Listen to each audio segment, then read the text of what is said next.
नमस्कार the real issue देख रहे हैं। अफसर मैं हूं आपके साथ साहिल केरनी। बात करेंगे रोजगार मेले को लेकर। देश में रोजगार को लेकर जारी राजनीतिक बहस के बीच प्रधानमंत्री नरेंद्र मोदी ने 19वें रोजगार मेले के जरिए 51,000 से ज्यादा युवाओं को सरकारी नौकरी के अपॉइंटमेंट लेटर सौंपे हैं।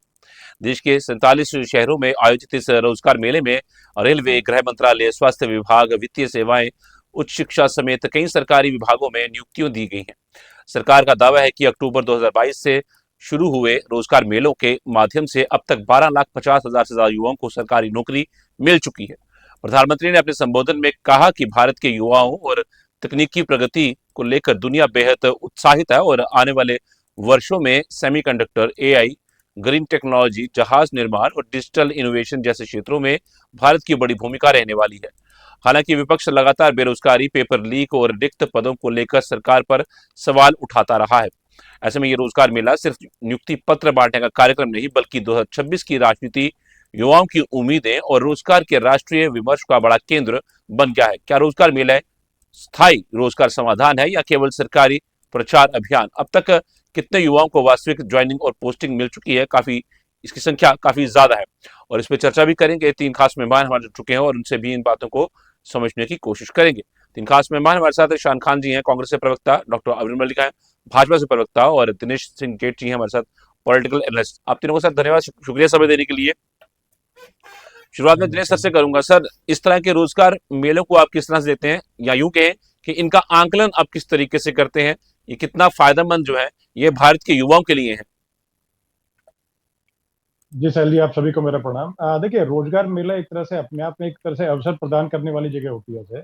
और उसमें अगर जैसे कि देखा जाए तो पिछले जैसे कि 2014 के बाद से लेकर के जैसे जितने जैसे किए गए, वो तो एक अलग चीज है। लेकिन जैसे कि केंद्र सरकार के अलावा जैसे कि राज्य सरकार है, वो भी कई मेले इस तरह के आयोजन करने का काम करती है। और मुझे लगता है कि इस तरह के जैसे कि क्षेत्रवार जो है, जैसे कि आज भी जैसे कि काफी शहरों में किया गया, तो उस तरीके से इस मतलब एक तरह से प्रोत्साहन देने वाला एक तरह से है। और सिर्फ देखिए, एक तरह से ये जैसे कि अगर जैसे प्रतिपक्ष इसको सिर्फ इस तरीके से देखता है कि सिर्फ यह कि इसमें नियुक्ति पत्र या कि अपॉइंटमेंट लेटर बांटने का काम है, तो ऐसा नहीं है। ऐसे वहां पर देखिए कुछ कंपनीज भी आती हैं, सरकारी कुछ विभाग वो भी होते हैं, और जैसे कहीं ना कहीं रजिस्ट्रेशन वगैरह करने के और अन्य बहुत सारी चीजें होती है। और दूसरा, आदान प्रदान जैसे बहुत सारे विचारों को और इस तरह की चीजें होती है, क्योंकि वहां पर जब युवा जब जाते हैं तो एक दूसरे से मिलते हैं, तो एक दूसरे से कहीं ना कहीं एक मोटिवेशनल अगर मतलब है कि प्लेटफॉर्म बोले वो भी गलत नहीं होगा। तो एक तरह से मतलब एक नए अवसर जो है सृजन करने का तरीका, और उसके साथ साथ में नए तरीके से नए अवसरों की तलाश में और आगे किस तरीके से तैयारी कर सकते हैं, कैसे क्या कर सकते हैं। और प्राइवेट जैसे कंपनीज है तो उनकी तरफ से भी जैसे कि मतलब कि ऑफर लेटर जैसे अगर तुरंत कुछ चीजें उपलब्ध होती हैं तो ऑफर लेटर तुरंत देते हैं, या फिर जैसे उनके पास में कुछ चीजें जैसे कि उपलब्ध हैं उस टाइम पे, जैसे कोई नई कोई फैक्ट्री है जो है उस इलाके में कहीं लग रही है, जैसे मान के चलें कि आपके जैसे श्रीनगर में लगाया जाता है, या जैसे हिसार में लगाया गया है, या कहीं चंडीगढ़ में लगाया गया, तो वहां पर उसके आसपास में कोई बड़ा उद्योग धंधा है और वो कंपनी वाले वहां पर आकर के और कहते हैं भी हमें 2,000 युवाओं की आवश्यकता है, या स्किल्ड वर्कर्स की इस तरह की आवश्यकता है, फोरमैन है उनकी जरूरत है, इंजीनियर्स की जरूरत है, टेक्नीशियंस उनकी जरूरत है। तो वो उसमें अपने आप में एक तरह से देखिए कि वहीं का में जैसे जो लोग गए तो उनको उसका लाभ मिला। तो कहीं ना कहीं देखिए समझने की बातचीत है कि उसमें भी अगर जैसे कि प्रतिपक्ष जो है कोई वो उसमें अगर कमी और त्रुटि निकालने का काम करता है, तो मैं कहता हूँ गलत है। वो कहीं ना कहीं दूसरे जो मतलब जो वहां पर जो युवा आ रहे हैं या जो मतलब रोजगार की तलाश में हैं, तो उनके एक तरह से मतलब एक जैसे कि जो अवसर है उस पर कहीं ना कहीं एक तरह से कुल्हाड़ी मारने का काम है। तो कहीं ना कहीं देखिए इस चीज को पक्ष और प्रतिपक्ष से अलग हटके, और सरकार और मतलब कि गैर सरकार से अलग हटके, या जैसे कि जो लोग जैसे कि मतलब प्रतिपक्ष के अलावा जैसे कि जो भी पार्टीज हैं, तो उनको सबको देख करके ये चीजें एक तरह से राजनीति से ऊपर उठ के करना चाहिए। और अगर हो सके तो ये काम जैसे मतलब ज्यादातर हो सकता है ऐसी चीजें नहीं होगी, लेकिन मेरे अपने विचार हैं कि जैसे रोजगार मेला लग रहा है, ठीक है सरकार लगा रही है, तो उसमें अगर कांग्रेस के भी लोग हैं या सपा के लोग हैं या अन्य जो लोग हैं, तो वो भी अपने तरीके से जो मतलब प्रोत्साहन करने का काम करते हैं, भाई ज्यादा से ज्यादा जो है जी। वहां पर आने का काम करो, और आकर के जैसे वहां पर जो जैसे कि वो उचित मौके जो होते हैं उनसे लाभ उठाने का काम करे। क्योंकि सरकार देखिए सभी के लिए है, कोई किसी एक पार्टी की सरकार जब सरकार बन जाती है तो वो जनता के लिए होती है, वो किसी एक पार्टी को लाभ देने के लिए सरकार नहीं होती है ऐसे। तो उस तरीके से मुझे लगता है कि इसमें अगर प्रतिपक्ष जो है, इसमें भी कोई अगर राजनीति ढूंढता है तो वो चीजें ठीक ठाक नहीं है। और एक तरह से बेहतरीन तरीके से, क्योंकि सिर्फ एक मतलब ये नहीं कि भाई सरकारी जैसे आज जो बांटे गए 50,000 जो परदेशी युवाओं को एक तरह से जो मतलब अपॉइंटमेंट लेटर दिए, उसके अलावा भी बहुत सारे अवसर जो हैं उनको प्रदान करने का काम किया गया। और इससे पहले जैसे किया गया तो करीब करीब मतलब मान के सरकारी नौकरियों में और करीब 12 साढ़े 12 लाख जो है वो अपनी अपॉइंटमेंट लेटर्स दिए गए। तो मैं कहता हूँ कि आगे इस चीज के लिए सभी युवा जिनको नौकरी मिली, जिनको रोजगार मिला, तो उनको शुभकामनाएं। आगे वो इससे बेहतर करें। आप जैसे बहुत से लोग ऐसे थे जो पहले से नौकरी में थे और किसी रोजगार में थे और उसके बाद में ठीक है उससे बेहतरी के लिए हो गए, तो इसलिए चीजें जो है तो इसको प्रोत्साहन देने का काम करना चाहिए, ना कि गाड़ी के आगे लाल झंडा लगाने का काम। तो इसलिए बेहतरी के लिए जो चीजें हो तो उससे मुझे लगता है कि पक्ष प्रतिपक्ष सबको साथ में लेके और इकट्ठा होकर काम करना चाहिए। बेहतरी के लिए चीजें हैं, देश की प्रगति को बढ़ाने वाला काम है। और जिस तरीके से पीएम मोदी ने स्वयं कहा कि जैसे बाहर वो 5 देशों के मतलब दौरे पे गए, तो वहां से सेमीकंडक्टर्स को लेके, कृषि को लेकर के, अन्य उद्योग धंधे जो है वहां से जब यहाँ पर आएंगे, हमारे यहाँ एफडीआई आएगा, तो उसको लेकर के मान के चलें कि जो जैसे कि धंधे जो होंगे वो यहीं पर होंगे। कोई मोदी जी के बच्चे अपने तो आकर के उसमें नौकरी करेंगे नहीं, ना मोदी जी स्वयं करेंगे आकर के उसमें नौकरी। तो उसमें जो आएंगे तो हमें मतलब हमारे ही जैसे घर के बच्चों को वहाँ पर रोजगार मिलेगा, देश के प्रदेश के बच्चों को रोजगार मिलेगा, तो अच्छी बात है। उसके अच्छी पहल का हमेशा देखिए स्वागत होना चाहिए, ऐसा मेरा मानना जी है। जी सर, साहिल। ठीक है, मैं करता हूँ सर, मैं रुक लूंगा शान खान जी का। सर, किस तरह देखते हैं आप, क्या आंकलन है आपका, क्योंकि रोजगार तो दिया जा रहा है पर विपक्ष लगातार हमलावर रहता है और आरोप लगाता है कि रोजगार नहीं मिल रहा कहीं पर भी। देखिए साहिल जी, ये बात तो हम भी मानते हैं, और भविष्य में मोदी जी के आलोचक और मोदी जी के समर्थक सभी लोग मानेंगे कि विश्व में वर्तमान में पाखंड और नौटंकी के मामले में मोदी जी का कोई जोड़ नहीं है। जितनी अच्छी नौटंकी, जितना अच्छा पाखंड मोदी जी रचाते हैं, उतनी अच्छी नौटंकी, उतना अच्छा पाखंड पूरे विश्व में कोई नेता, कोई अभिनेता, कोई नहीं रचा सकता है। अब आते हैं आंकड़ों पर। देश बेरोजगारी की मार झेल रहा है। मोदी जी जब प्रधानमंत्री नहीं बने थे तब उन्होंने वचन दिया था कि प्रति वर्ष 2 करोड़ रोजगार देंगे। 12 वर्षों का कार्यकाल हो गया, इस अनुसार उन्हें 12 वर्षों के हिसाब से कम 24 करोड़ रोजगार देने थे। किंतु आज देश में युवा पढ़ लिख कर, डिग्रियां लेकर दर बदर की ठोकरें खा रहा है। एनसीआरबी के आंकड़े की बात करें तो प्रति वर्ष 11,000 से लेकर 14,000 लोग बेरोजगारी के कारण आत्महत्या कर रहे हैं। यदि आप दिहाड़ी मजदूरों का आंकड़ा देखेंगे तो जो कुल आत्महत्याएं होती हैं उसके 31% आत्महत्याएं दिहाड़ी मजदूर कर रहे हैं। यदि आप सीएमआई की रिपोर्ट की बात करेंगे तो भारत में युवा बेरोजगारी दर 45% है।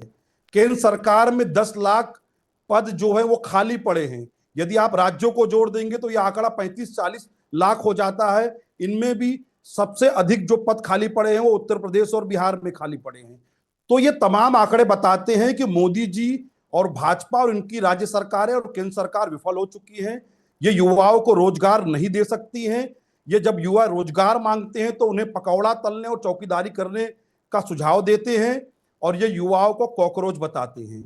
अब इस देश का कॉकरोच जाग चुका है और मोदी जी नहीं सर, सरकार कॉकरोच से छोड़ दीजिए सर। देश के, अब सुन लीजिए साहिल जी। सर कॉकरोच मोदी छोड़ जी, दीजिए, कॉकरोच तो कुछ अरे सुन तो मुद्दा ही नहीं लीजिए है। साहिल जी, नहीं जाकर पहले सुन तो भारत का लीजिए, अरे कॉकरोच पहले सुन तो लीजिए। आंकड़ा ही नहीं है सर, वो जो ये नहीं तो फॉलोअर्स है इस देश का, भारत का अरे फॉलोअर पहले ही सुन नहीं है तो वो। लीजिए साहिल जी। हाँ सर, रखिए साहिल बात जी, अपनी। जी साहिल जी, जिस जिस व्यक्ति ने भी देश के युवाओं को कॉकरोच कहा है, यदि भारतीय जनता पार्टी और केंद्र सरकार इसको सही नहीं मानती है तो उनके विरुद्ध महाभियोग लाकर उनको पद से हटाए।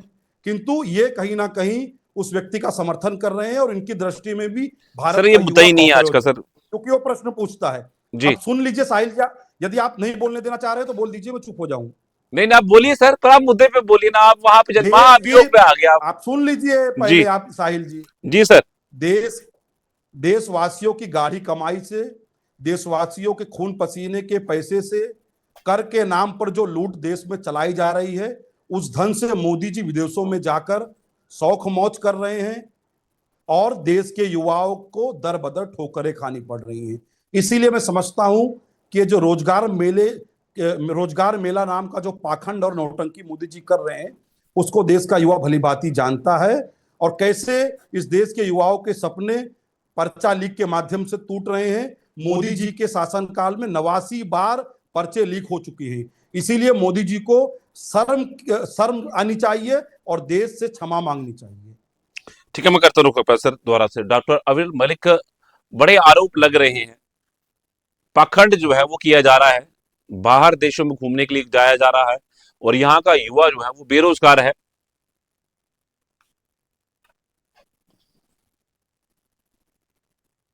बिल्कुल निश्चित रूप से देखिए, जहां तक विषय तरीके से बेरोजगारी की अगर बात कर ली जाए और तमाम सारे विषयों पे बात की जाए, तो हमारा हमेशा से यही मकसद रहा है कि किस तरीके से गरीब पीड़ित शोषित वंचित का विकास हो। और अगर गरीबी की बात, पॉवर्टी की बात अगर मैं समझता हूँ पर्टिकुलरली कर ली जाए, तो पॉवर्टी की अगर बात की जाए तो शौचालयों के निर्माण का विषय हो, या फिर जनधन योजना के माध्यम से जनधन खाते खुलवाने का विषय हो, 100% इलेक्ट्रिफिकेशन का विषय हो, या 100% स्वच्छ पेयजल हर घर तक पहुंचे, इसकी चिंता करने की बात हो।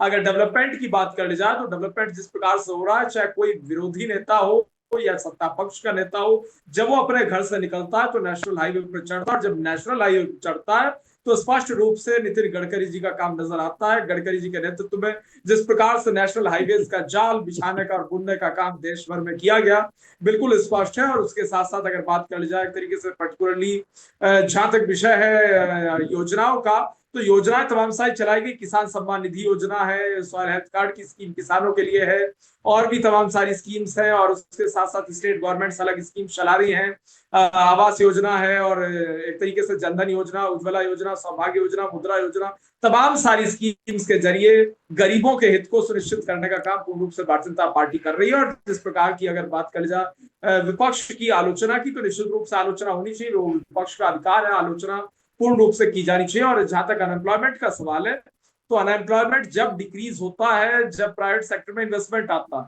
और प्राइवेट सेक्टर में इन्वेस्टमेंट तब आता है किसी भी राज्य में जब वहां की स्टेट गवर्नमेंट की पॉलिसी अच्छी हो, नंबर एक। नंबर दो, अच्छी सड़कों का वहां निर्माण हो। नंबर तीन, 24/7 इलेक्ट्रिक एक तरीके से इलेक्ट्रिसिटी आती हो। नंबर चार, गुंडे माफिया अपराधी किस्म के लोग ना हो जो कि हफ्ता वसूली कम से कम ना करते हो, क्योंकि अगर हफ्ता वसूली कहीं कोई करता होगा तो इन्वेस्टमेंट उस स्टेट में कोई नहीं करेगा, बिल्कुल स्पष्ट है। अब उसके साथ साथ बात आती है देश की इकोनॉमी की, तो फास्टेस्ट ग्रोइंग इकोनॉमी इंडिया की है, बिल्कुल स्पष्ट है।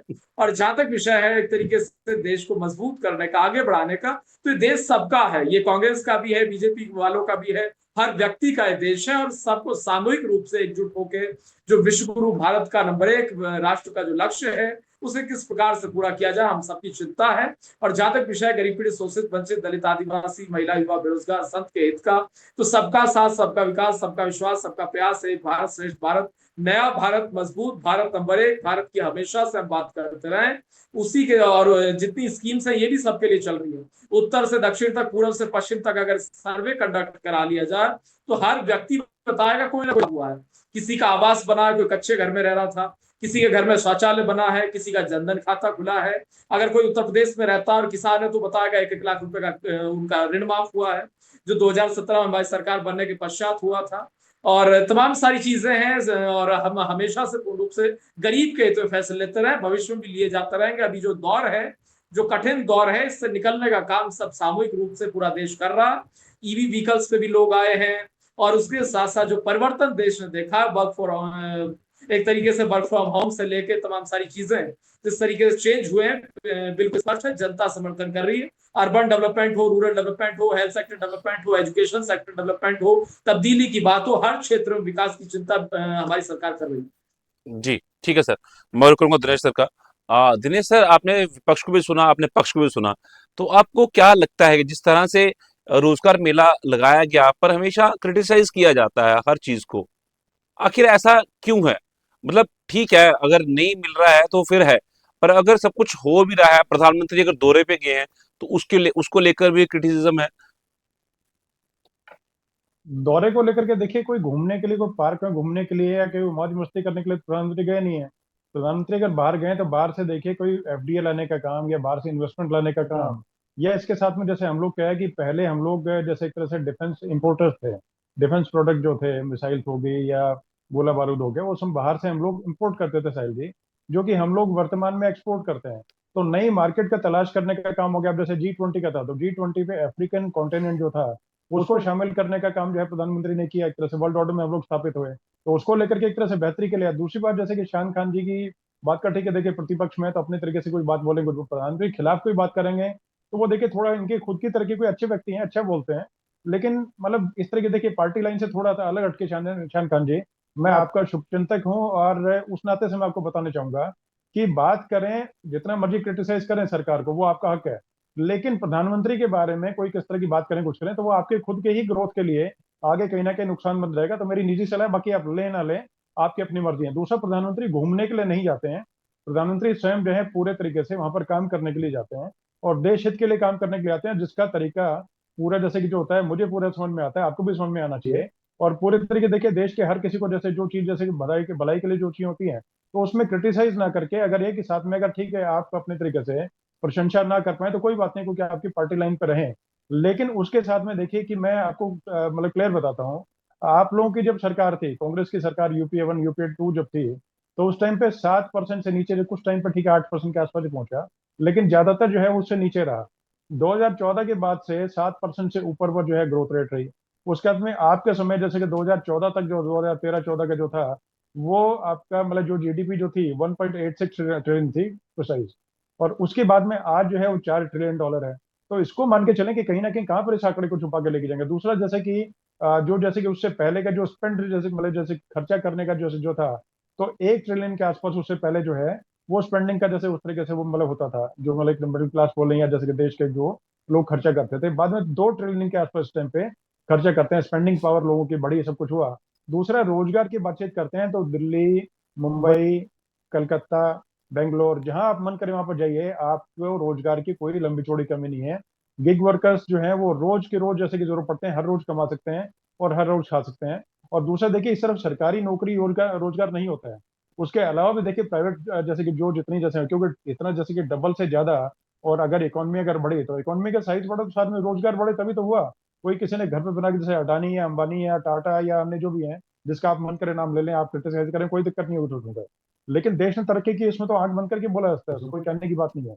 जैसे स्विगी हो गया, जोमेटो हो गया, या जैसे कि मतलब फ्लिपकार्ट वगैरह की जो 10-10 मिनट में डिलीवरी होती है, इसमें करोड़ों लोग, करोड़ों बच्चे जो है वो काम करते हैं। और ये मान के चलें कि ये सुविधा जो है बाहर यूरोप में भी उपलब्ध नहीं है।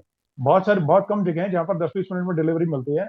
हमारे अमेरिका से मेरे कई मित्र आकर के यहाँ पर आश्चर्य करते हैं लोग, हमें को टूथपेस्ट चाहिए, सुबह सुबह कोई हेयर कंडीशनर चाहिए, 10 मिनट के अंदर घर पे आपके सामने सामने चीजें, ऐसे जो मन करे आप मंगा ले, रात को आधी रात को खाना मंगा लें।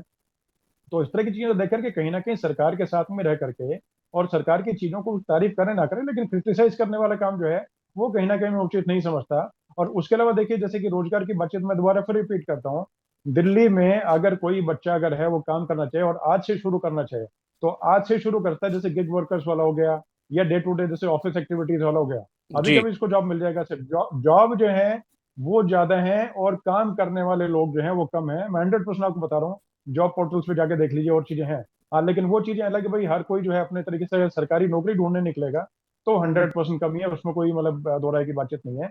लेकिन कोई अगर रोजगार करना चाहे कि भाई घर उसने चलाना है, तो देखिए चला लेगा, इतना तो देखिए फर्क पहले से पड़ा है। और इसके अलावा जैसे अगर बातचीत करें तो किसी तरह की कुछ भी चीजें सरकार ने बेहतरी के लिए काम किया है।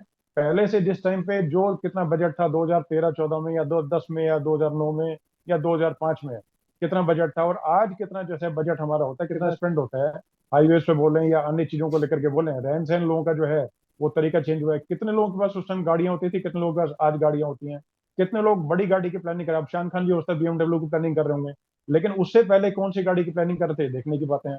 तो मैं देखिए इसी चीज को लेकर के बताना चाहता हूँ कि जो रोजगार मिला है बेहतरी के लिए है, उसमें कोई ऐसे कोई समस्या वाली बात मुझे नजर नहीं आती ऐसे।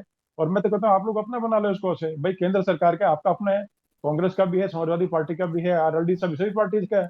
केंद्र सरकार जो योजना लेके आ रही है पूरे देश के लिए लेके आ रही है, आप अपने तरीके से प्रेरित करके लोगों को लेके भाई रोजगार मेले में ज्यादा से ज्यादा शामिल होने का काम करो। कांग्रेस अपना ठप्पा लगा ले, भाई हमने प्रेरित करके यहाँ पर ला करके काम किया। तो देखिए जो मतलब गाड़ी चल रही होती है तो उसमें बैठ करके और उसको गति देने का काम करने से ही देखिए देश की तरक्की होती है, और उसमें आपकी वाहवाही होती है, और दूसरे लोग भी उस चीज में यही कहने का काम, क्योंकि जी।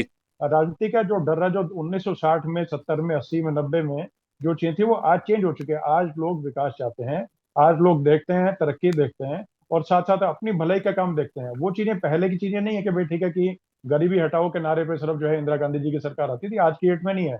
किसी को वाले गरीब बच्चे को लिया, अपनी गोद में लिया, उसका नाक साफ कर दिया, तो उससे घर वाले खुश हो गए। आज ऐसे खुश नहीं होते हैं, उनको घर भी चाहिए, शौचालय भी चाहिए, नल भी चाहिए, सब चीजें चाहिए। तो इन सब चीजों को देख करके अगर काम किया जाए तो बेहतर रहेगा, क्योंकि सामने वाली पार्टी जो है, सामने वाला जो प्रतिनिधि होता है, उसको देख करके कुश्ती लड़े, जैसे कि कोई पहलवानी की अगर प्रतियोगिता है, तो उसमें सामने वाले के दाव पेश देख करके अगर करे काम तो बेहतर रहता है। अदरवाइज कहीं ना कहीं देखिए पिछड़ने का होता है, उसमें शोर मचाने से कुछ नहीं होता है।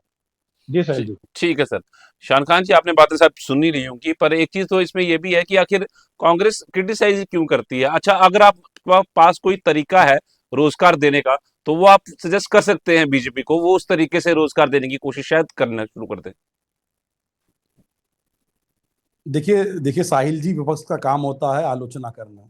जी। यदि किसी को लगता है कि कांग्रेस पार्टी अपना काम कर रही है और उसको मिर्ची लग रही है, तो उसमें हम क्या कर सकते हैं? हम अपना काम करेंगे ना।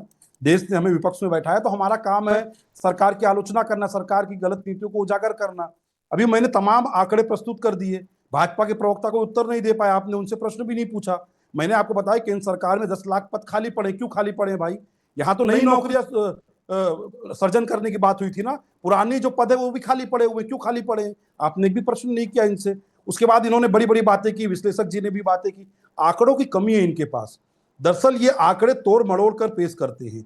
यदि आप मनमोहन सिंह जी के कार्यकाल की और मोदी जी के कार्यकाल की तुलना करेंगे, तो अर्थव्यवस्था का जो आकार भी बढ़ा था, तो मनमोहन सिंह जी के कार्यकाल 10 वर्ष के कार्यकाल में 187% बढ़ा था, और मोदी जी के 12 वर्षों के कार्यकाल में 105% ही बढ़ा है। तो गति धीमी हो गई। यदि आप प्रति व्यक्ति की आय की भी बात करेंगे, तो मनमोहन सिंह जी के कार्यकाल में जो प्रति व्यक्ति आय में वृद्धि थी, उसका प्रतिशत अधिक था, और मोदी जी के कार्यकाल में कम है। तो आंकड़ों के साथ तोड़ मड़ोड़ कर उनको पेश करके मोदी जी की प्रशंसा करना हो तो कोई भी कर सकता हो, अन्यथा आंकड़े जो है वो दर्शाते हैं कि मोदी जी ने देश की अर्थव्यवस्था का भट्टा बैठा दिया है। जब मोदी जी शासन में आए थे तब देश पे 55 लाख करोड़ का कर्जा था, आज 205 लाख करोड़ का कर्जा है। कौन खा गया ये पैसा? कहां गया ये पैसा? देश को कर्जदार बनाकर, देश की अर्थव्यवस्था का भट्टा बैठाकर, देशवासियों का तेल निकालकर और देशवासियों के ऊपर महंगाई का बोझ डालकर ये कौन से देश का निर्माण करना चाहते हैं? ये बड़ी बड़ी बातें, राष्ट्र निर्माण और विकास, ये सारी बातें अच्छी नहीं लगती है। आज देश का गरीब, देश का युवा बेरोजगार है, उसकी रसोई दुभर हो चुकी है। इसीलिए मोदी जी बड़ी बड़ी बातें ना करें और विदेश दौरे पर जाते हैं। बताइए, ये 12 वर्षों में इतनी सारी विदेश यात्राएं इन्होंने की, देश के लाखों करोड़ रुपए इन्होंने फूंक दिए। क्या लाभ मिला देश की अर्थव्यवस्था को? क्या लाभ मिला देश की जनता को? देश के युवाओं को क्या लाभ मिला? वहां जाकर चॉकलेट बांटने की नौटंकी करते हैं। शर्म आनी चाहिए प्रधानमंत्री को। प्रधानमंत्री ऐसी हरकतें करता है, जो एक छुटभैया व्यक्ति जो हरकतें करता है सोशल मीडिया पर, जिसको हम कहते हैं छपरी, वैसी हरकतें प्रधानमंत्री कर रहा है। शोभा देता है ये देश को? तो प्रधानमंत्री तो देश के प्रधानमंत्री के पद की गरिमा को भी लज्जित कर रहे हैं। इनको तो स्वयं तत्काल जो है इस्तीफा देकर हट जाना चाहिए प्रधानमंत्री के पद से। इनको प्रधानमंत्री पद पे बने रहने का इनका कोई ना तो आचरण है, ना इनका चरित्र है। नहीं सर, आप देश के प्रधानमंत्री के चरित्र पर सवाल उठा रहे हैं सर, ऐसे नहीं होता सर। तो कैसे होता है? मैं चाटुकारिता करूं आपकी तरह? सर मेरी तरह चाटू करता? मैं कहाँ चाट रहा हूँ? मैं कहाँ चाट रहा हूँ सर? क्या क्या क्या चाट रहा हूँ? कह रहा हूँ एक एक एक मैंने क्या, राहुल गांधी को मैंने कुछ कहा क्या? मैंने कुछ कहा क्या? आप व्यक्तिगत बात क्यों किस तरीके से आए? नहीं तो मैंने क्या, मैं क्या चाटू करता क्या करूंगा उसमें? ये आपका कौन सा वक्तव्य है जो आप मुझे कह रहे हैं? हाँ, तो नहीं, आप क्या चाहते हैं? मैं प्रधानमंत्री की बात कर रहा हूँ। प्रधानमंत्री, मैंने क्या आलोपी को मैंने कुछ कह दिया क्या? क्या करें? नहीं नहीं नहीं, ये आपने गलत शब्द इस्तेमाल किया सर। कोई गलत नहीं कहा। बिल्कुल बिल्कुल, कोई गलत नहीं कहा। बिल्कुल कोई गलत नहीं कहा। मैंने कुछ चाटना किसी को? मैं क्या करूं? मैं कुछ चाटूंगा किसी को? तो पूछिए ना प्रश्न उनसे। ये जो मैंने आंकड़े प्रस्तुत किए, पूछिए भाजपा प्रवक्ता से। मैं तो पूछ लूंगा, पर मैं तो प्रश्न पूछने बैठा हूं ना। आपने ये बात कैसे रख दी मेरे पे? पूछिए ना आप उनसे। मैं तो पूछ लूंगा। विश्लेषक जी से जितनी तीव्रता के साथ आप मुझसे प्रश्न कर रहे हैं, उतनी तीव्रता, बिल्कुल उतनी तीव्रता प्रश्न कर रहा हूं। मैंने वही बातें पूछी हैं। जितनी तीव्रता के साथ आप मुझसे सर मैंने वही पूछी हैं। मैं यहाँ पे बीजेपी का गुणगान करने के लिए नहीं बैठा हूं। तो पूछिए ना आप। मैं सिर्फ लीजिए पद की गरिमा, मैंने राहुल गांधी को कुछ कह दिया क्या? तो मैंने अब सुन तो लीजिए, मैंने कोई भी आपत्तिजनक शब्द नहीं कहे। मैंने उनके आचरण पे प्रश्न खड़ा किया है। मेरा प्रधानमंत्री डॉक्टर अविल मलिक जो पद रिक्त पड़े हुए हैं उनको भरने के लिए भाजपा का क्या रोड मैप है? इसमें कोई शक नहीं है कि बहुत से पद जो है वो अभी भी रिक्त पड़े हैं। वादे बहुत बड़े किए गए थे, पर क्या वो रोड मैप पूरा हो पाया? नहीं, बिल्कुल निश्चित रूप से हमारे पास रोड मैप भी, और जिस प्रकार से इनके द्वारा कहा जा रहा तमाम सारी चीजें, हम विपक्ष की बातों को पॉजिटिवली लेते हैं।